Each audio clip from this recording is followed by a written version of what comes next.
Hey everybody, Peter Zeihan here coming to you from home in Colorado. It's been about a week since the Russians activated their draft for their partial mobilization. And so things are not going well. Every plane out of all Russian locations to any other location are full. Every ticket for the next month has basically been sold on every possible plane. People are chartering private flights at 25 grand a seat in order to get out, and there are miles-long traffic jams at exit points, especially in Georgia and in Finland, where you can still drive out. So, not great. The angles for this are both military and demographic. So the Russian strategy for all of its wars has always been about numbers. The Russian core territories are very, very poor, not in resources necessarily, but the weather is awful. So if you're talking agricultural output per acre, it's among the lowest of the major agricultural producers. And that means that the strategy the Russians have to use is not necessarily for high value added equipment in order to prosecute their wars, but instead for just mass numbers, human wave tactics, subjecting their foes just wave after wave after wave of poorly skilled, poorly trained, poorly equipped soldiers until the numbers win the day. Now, the Industrial Revolution changed the math of this somewhat, because once you get to the Industrial Revolution and things like steel and railroads and machine guns, movement becomes easier and faster. You can deliver damage at range, and so you can become a little bit more precise. But in the case of Russia, it hasn't been as much of a game changer as you might think, because most of the countries that Russia borders have industrialized deeper and more quickly, going back to the dawn of the Industrial Revolution itself. And there's no exception there today. So it's still a numbers game. The problem is human wave tactics don't work when the other side doesn't simply have machine guns, but artillery and air power. And because of the Russian incapacity to train and because of their logistical incompetence, now on the Eastern Front, in places like Donetsk and Luhansk, in most battles, the Ukrainians are fighting as a near-peer power. They've managed to capture enough Russian equipment that the Russians are no longer enjoying a 10 or 20 to 1 artillery ratio. It's something much more close to even. So we've already had some reports that some of the draftees have gotten 1 day of instruction and then were shipped off to the front and have already charged into the Ukrainian lines and gotten massacred almost to a man. How reliable those reports are at this point, it's a war zone and it's Russia, so we really don't know, but it does kind of fit the historical pattern. Second, there's another aspect to the revolution and how it has empowered the individual. It's not just about tanks, it's about passenger cars. People are a little bit harder to corral in the industrial age than they were in the pre-industrial age. So when you want to go and draft someone, and if you've got a car and you don't want to go into the army, especially if you're just going to be used as cannon fodder, you run. And so we've got those traffic jams at the border. And even if you're just in your car going from city to city, it makes it a little bit more difficult for the Russian authorities to find you. So far, the low-end estimates that I've seen 1 week after the draft started are that 300,000 Russian men, primarily in their 20s, have fled the country so far. That is supposedly how many people the Russian draft is supposed to activate in this first phase. It'll probably be more than that in time. But the Russians only have 6.8 million men in their 20s. So losing people in the hundreds of thousands is not a rounding error. And if you combine this numbers game with human wave tactics and the industrial ability to either flee or mow down the troops, you need a lot more numbers than you would normally. And 6.8 million just isn't probably enough. And that's before you consider that Russia was in a state of advanced demographic decay. It no longer has the numbers that it needs in volume.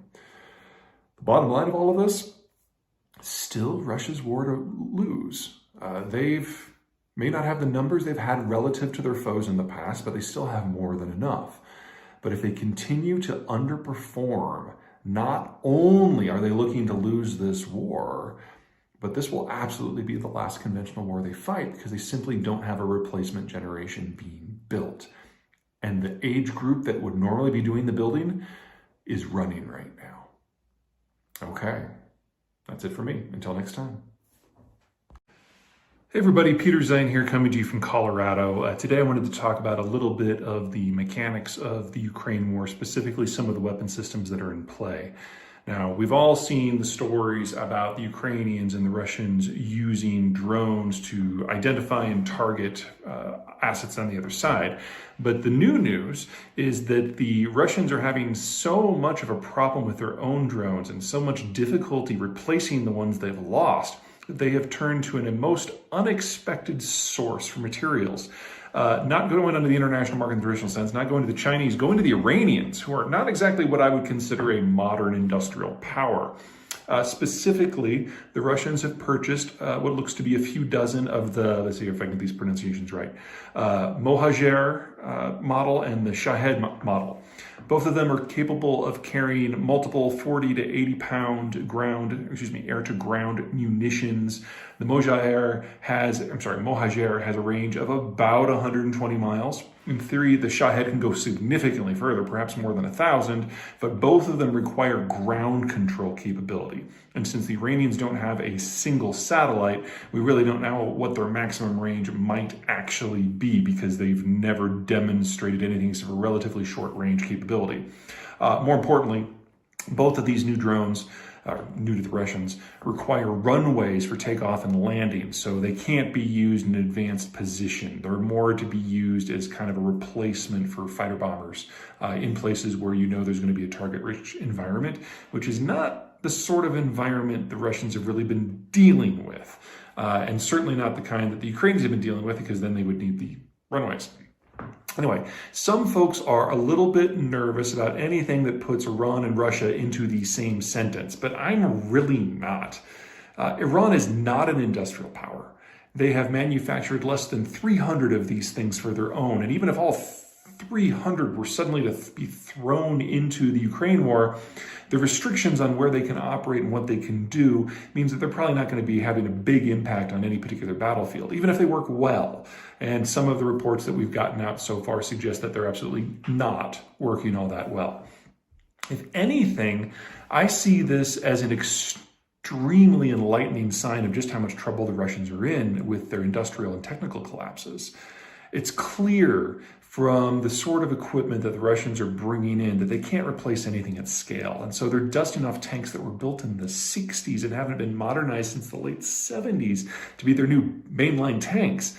And if they can't put just a few dozen drones into the field, into production in a reasonable time frame, to the point that they're actually importing finished equipment from third countries that are not leading lights when it comes to manufactured goods, you got to wonder what the maintenance is like for everything else that they have.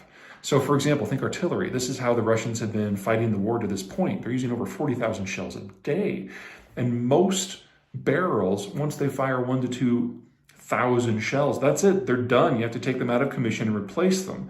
And with some of the older equipment that the Russians are using, they can never even get to that 1,000. 600 might be as far as you can go. So we're seeing equipment failures in a lot of places, and that's probably why the eastern assault of the Russians on Donetsk stalled out about a month ago. Even worse, far worse, for the Russians is until this war happened, Russia was the world's #2 arms exporter by value. In fact, they've been relying upon the income from those weapons sales to keep their industry alive. There hasn't been enough demand from the Russian military itself to justify its existence. And in this war, Russian equipment has done very badly. So every country in the world that has imported a lot of Russian equipment to round out their forces or to mainline their forces, they're now having second and third and fourth and fifth thoughts about whether or not this is something they want to do at all. In particular, we should be watching the Indians, because India is the only country that has actually provided the seed and development capital that's necessary to develop some of the more advanced weapon systems, whether it's jets or helicopters or cruise missiles, and they're in the process of backing away from almost all of it. And that is their the Russians' number one market right there.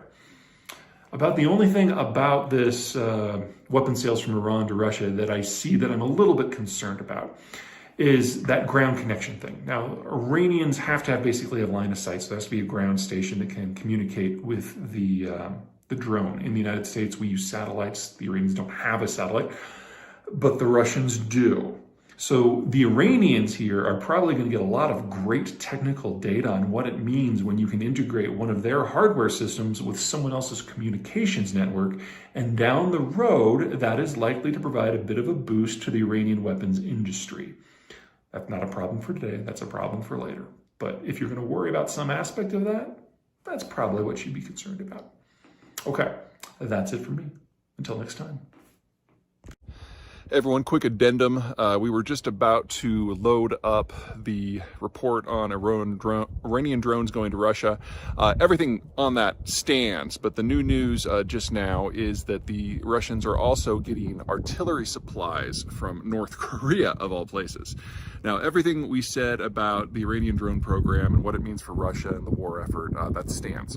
However, Russia is the world's single largest artillery force, and it has the world's largest artillery manufacturing capacity, and it has the world's largest artillery shell stockpiles by far, just huge amounts compared to everyone else. If this is true, and they really are now turning to the North Koreans for equipment, two things come out of this. It means that the Russian military-industrial complex is already in a state of collapse. If the one thing that we know they're good at, they can't even maintain flow rates, then this is the end of the Russian military capacity over the next few years. And that is obviously something with significant impact, so we'll have to wait and see. Second, we haven't gotten a good look at the inside of the North Korean military complex since 1953, the last time they were involved in general hostilities. So if we're about to see millions of North Korean artillery shells being used by the Russians, we're finally going to get a good look at what the North Koreans are capable. And whether it's good, bad, or indifferent, that is more information than we have had in over half a century. And that's going to be fantastic from an intelligence point of view. Okay, that's it. For real. Take care.